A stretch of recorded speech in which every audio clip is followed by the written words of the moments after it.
मैं प्रोफेसर कैलाशपति गोस्वामी, आचार्य हिंदी विभाग, डीवी स्नातकोत्तर महाविद्यालय सिवान। आज मैं एमए हिंदी द्वितीय सेमेस्टर के अष्टम पत्र के अंतर्गत संस्कृत भाषा और साहित्य पर चर्चा करने जा रहा हूँ। इस पत्र में छात्र छात्राओं को संस्कृत साहित्य से संबंधित ग्रंथ ईशावास्योपनिषद से प्रारंभिक 5 पद पढ़ने हैं, जबकि मेघदूतम कालिदास विरचित उससे प्रारंभिक 20 श्लोकों का अध्ययन करना है।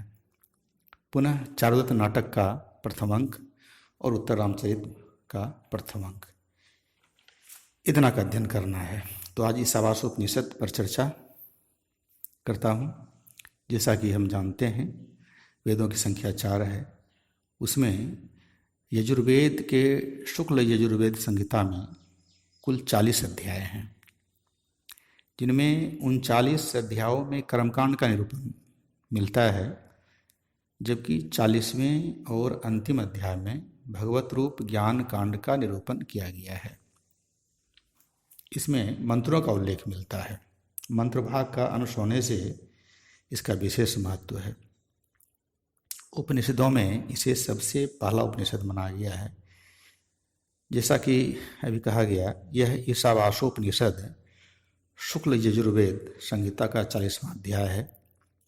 इसके पहले मंत्र में ईशावास्यम वाक्य आने से, ईशावास्यम शब्द या वाक्य आने से इसका नाम ईशावास्य माना गया है।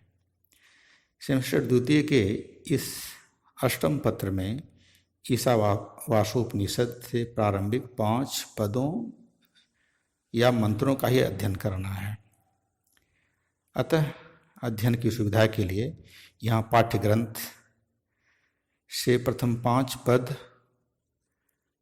की मूल प्रति उपलब्ध कराई जा रही है, जिसमें उसका भावार्थ भी दिया हुआ है।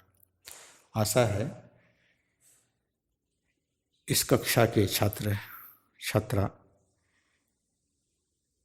इस ग्रंथ की प्रति, उसके मंत्र और उसके साथ उसका भावार्थ, उसके भावार्थ का अवलोकन कर लाभान्वित होंगे। देखा जाए, इस पहले पृष्ठ में शांति पाठ है, जबकि दूसरे पृष्ठ में पहला पद और दूसरा पद दिया हुआ है।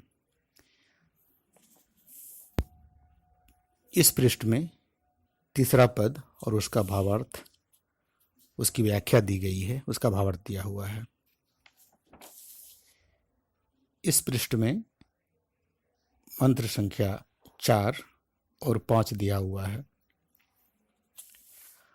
और इस पृष्ठ संख्या 29 में पद संख्या 5 का अर्थ दिया हुआ है और उसकी व्याख्या की गई है।